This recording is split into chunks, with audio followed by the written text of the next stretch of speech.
කරපිංචලෙන් කැඳ එකක් හදන්න යන්න. මේ කරපිංච කැඳ එක ඇරි විතර ඉන්නවා නම් බලමු හදන විදිහ.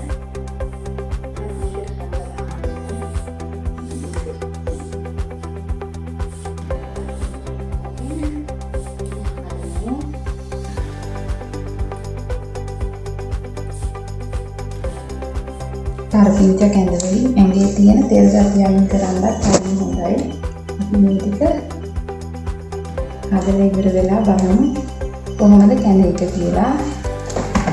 අද අපේ සුදු නෝනත් අම්මිට උදව් කරනවා කරපිංච කැඳ එක හදන්න.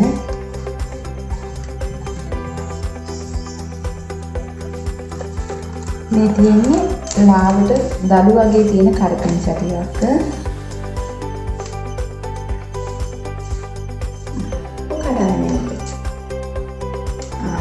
කටලා දාන්න.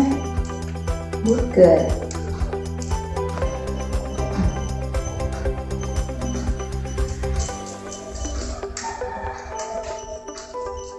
Hadi.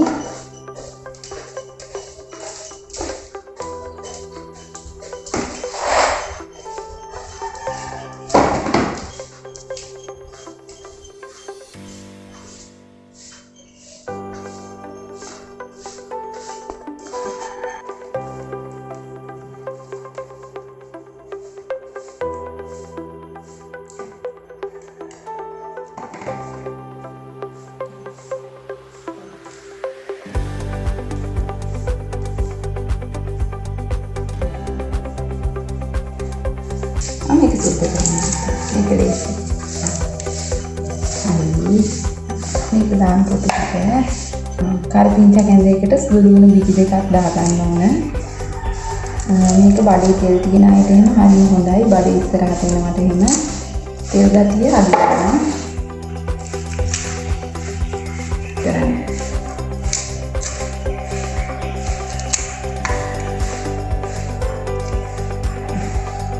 හරි. මේක සෝදලා ගමු. සෝදන්න ඕන. අමි සෝදන්න. කොහොමද සෝදන්නේ? ඉන්න.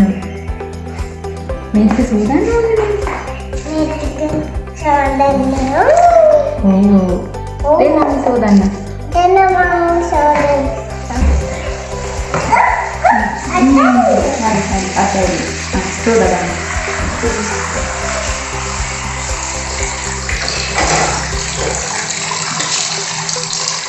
දැන් අපි මේක සෝදලා පිළිවෙලට ගන්නවා. මේකට දාලා බෙන්ඩල් කරනවා. ආව සුදු ලුණු දෙකක් දාන්න මේක. සුදු ලුණු දෙකක් දාලා මේ කරපිංච ටිකක් සෝදලා කොහොමද කරන්නේ? හරි තේරුවා මම දාගන්නම් මේක. විකල් අත සෝද ගන්න.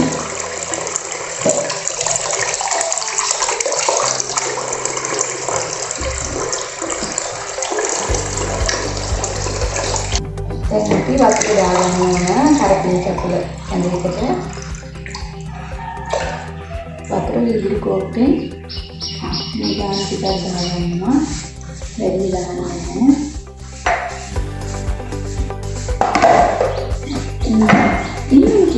ini putih.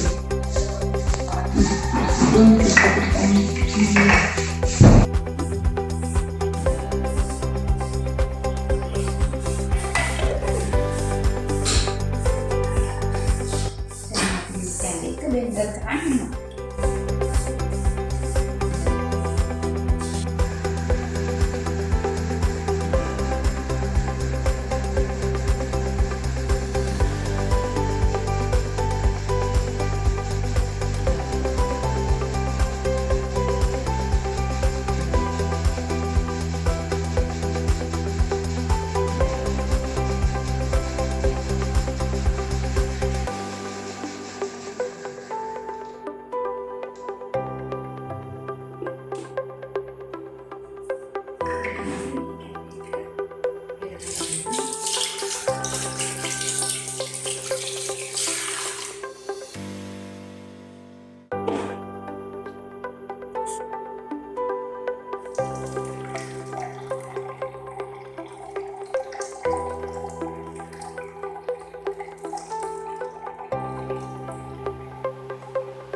කරපිංච කැඳ එක ලොකු අයට හොඳයි තෙරණිය මැගී යන්නේ. මේ වගේ පොඩි අයට නම් හැදෙන මේ කරපිංච කැඳ එක හොඳ නෑ. මොකද මෙයාලගේ බර බහිනවා කරපිංච මේක ඇඟේ තෙල් තියෙන අයට මෙන්න හරි හොඳයි.